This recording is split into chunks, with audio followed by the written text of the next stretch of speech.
Good morning, good afternoon, good evening. The root cause why millions of Zimbabweans have been forced out of the country as economic and or political refugees is country's failure to govern itself. Zimbabwe is a failed state. And we are a failed state because for decades now, we've been stuck with a corrupt, incompetent, and tyrannical ZANU-PF dictatorship that has completely destroyed the country's economy. We used to be an upper middle income nation with a per capita GDP of 6,000 US dollars. 45 years after independence, that has shrunk to 2,000 US dollars, and the situation is getting worse. And this has forced many people to leave the country. And there are still millions in Zimbabwe staying in abject poverty. In this video clip,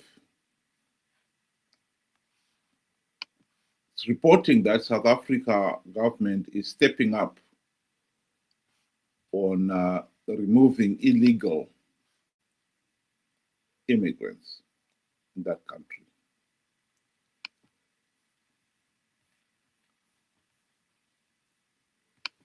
Breaking: South African government to deploy army against illegal foreigners. Serious. Reported by Takura Shoko, Inside Africa Network. Good day, Africa. This is Takura Shoko reporting for Inside Africa Network, and today we are following serious reports emerging from Pretoria that the South African government is preparing to deploy undocumented foreign nationals. According to multiple senior officials and security insiders who spoke to Inside Africa Network under condition of anonymity, a special interministerial task team met earlier this week to finalize what they call a joint security reinforcement operation. The plan reportedly involves the South African National Defence Force, SANDF, supporting police in high-risk areas where illegal immigration, human trafficking, and border crimes are said to be escalating. Our defence correspondent says the operation is expected to begin with border control and metropolitan support missions, focusing on hotspots in Johannesburg, Musina, and the Beitbridge Corridor, a route linking South Africa and Zimbabwe. However, government officials are careful not to call this a military crackdown. A senior Home Affairs source told Inside Africa Network that the deployment would focus on logistics and protection, not direct confrontation. The SANDF will assist in stabilization and coordination. It's not a war against migrants, the source said. The move comes amid growing public frustration over illegal mining, cross-border crime, and pressure from local activist groups demanding tighter immigration enforcement. Over the past month, several community organizations have accused the government of being too soft on illegal foreign nationals, while human rights defenders warn that militarizing migration risks inflaming xenophobic violence. Our policy analyst Tao says the deployment is legally possible under Section 201 of South Africa's constitution, which allows the president to authorize army assistance to the police when public safety is under threat. The Defense Ministry has not officially confirmed the plan, but has acknowledged ongoing coordination between security clusters. Civil society organizations, including Amnesty International South Africa and Lawyers for Human Rights, have called for transparency, urging the government to balance national security with human dignity.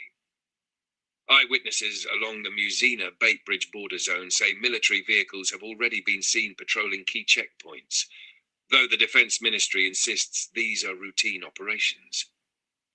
For now, the situation remains calm across major cities, but insiders say the plan reflects a new seriousness within the Ramaphosa administration to show control over border management and internal security. This is Takura Shoko, Inside Africa Network.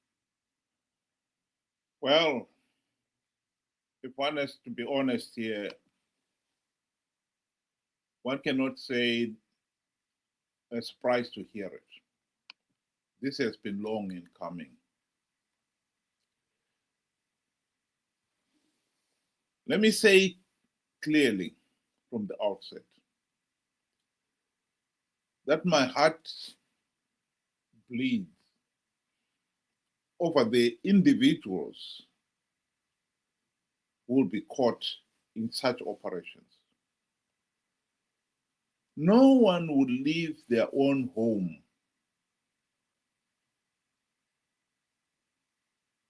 and become an economic or political refugee out of choice. Those people are leaving out of desperation. And now, if they're going to be hunted down,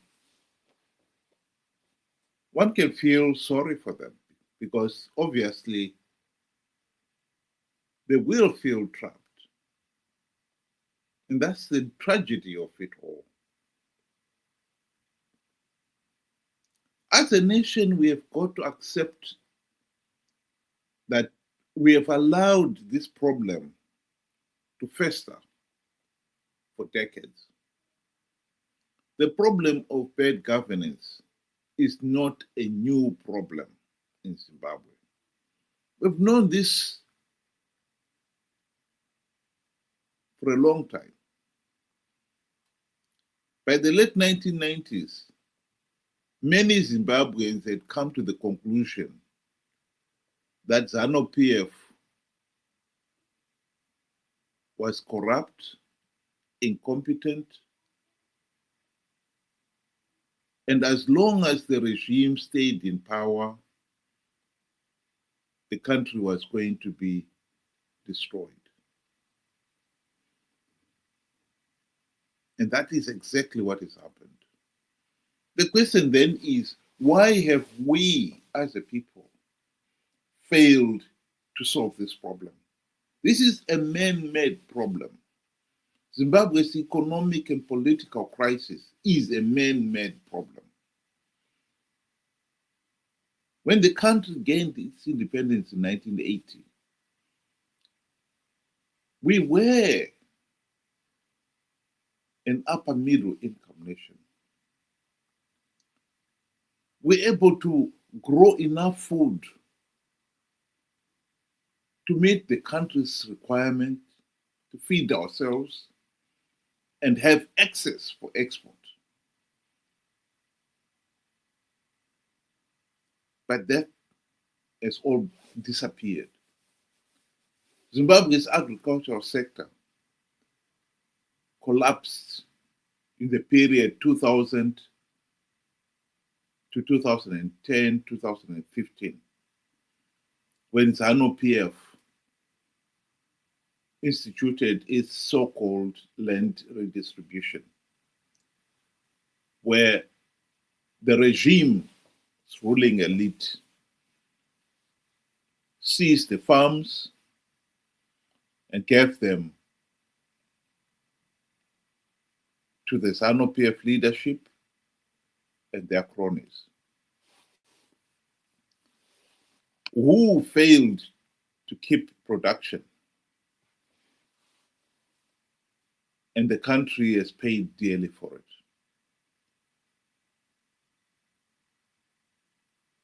Zimbabwe has been paying in foreign currency for even simple things like milk, vegetables,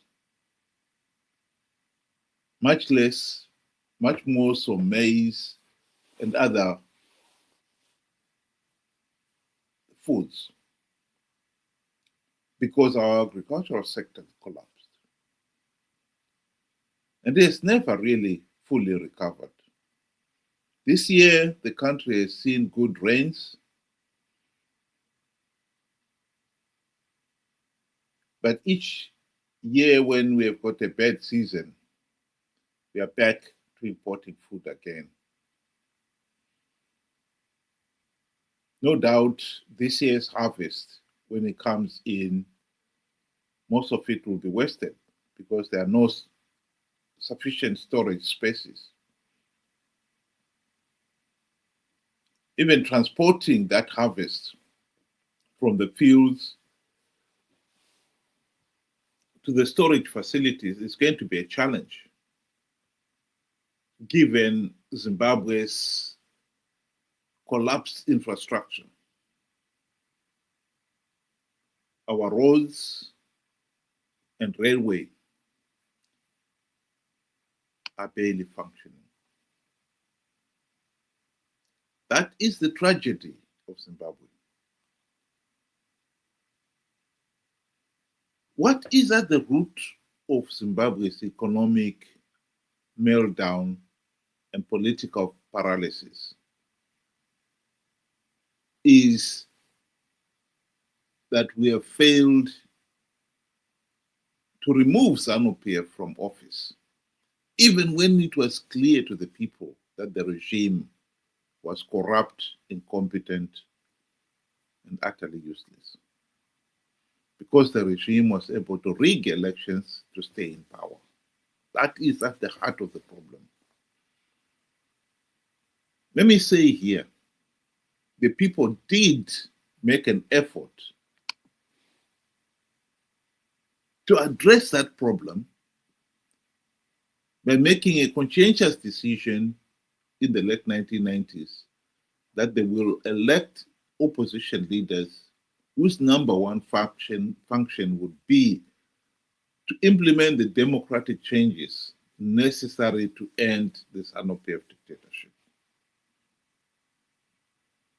MDC was founded on that understanding. They even called their name the Movement for Democratic Change,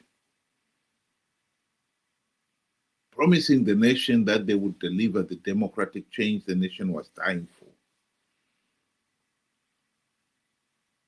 The tragedy is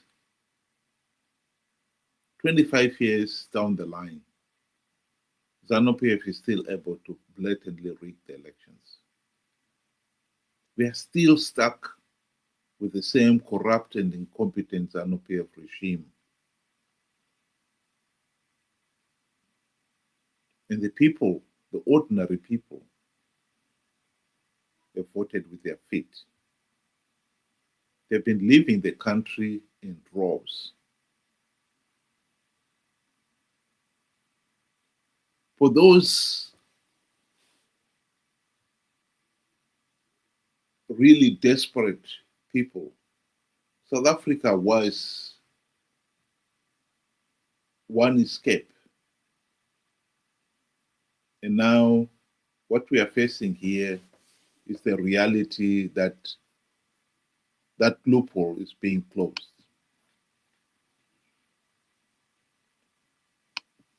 The feeling of being trapped is real. These people have nowhere to go.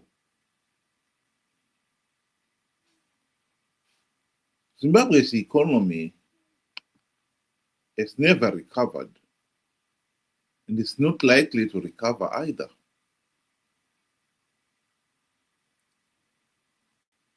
Mnangagwa, when he got into power in 1970, in 2017, he was cocksure that he was going to revive the economy.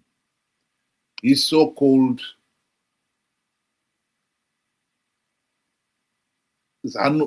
Zimbabwe is open for business mantra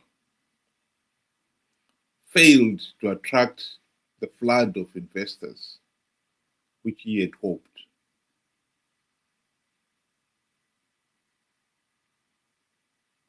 If corruption was bad during Mugabe's time, it has been even worse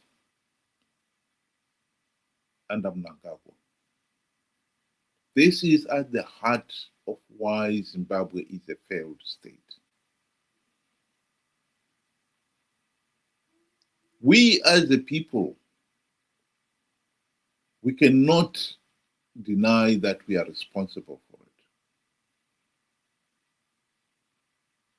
Why has MDC failed to implement even one token reform to stop ZANU-PF rigging the elections?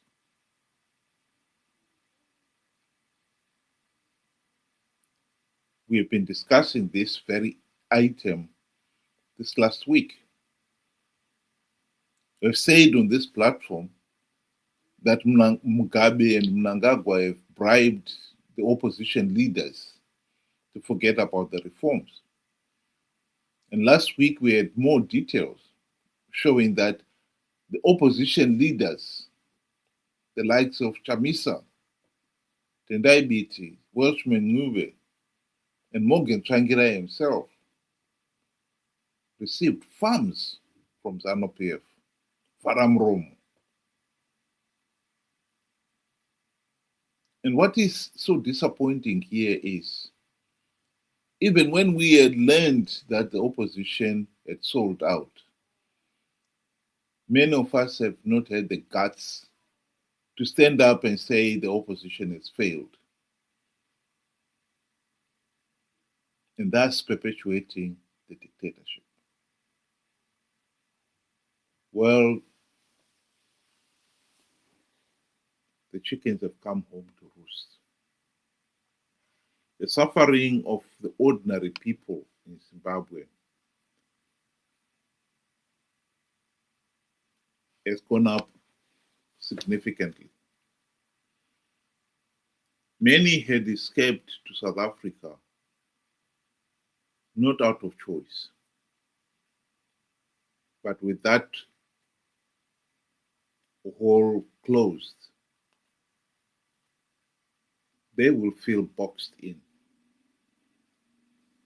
And rightly so too, because they are boxed in. But at the end of the day, we as a people have got to accept the responsibility, all of us, that we have known that Zimbabwe is a failed state, and for decades have done nothing about it. I hope people of Zimbabwe are going to really sit up and listen, pay attention, because the problem of rigged elections and bad governance is not going away. We need to address it. Because, like it or not, we are paying heavily, dearly, for doing nothing. Thank you very much. Have a good night.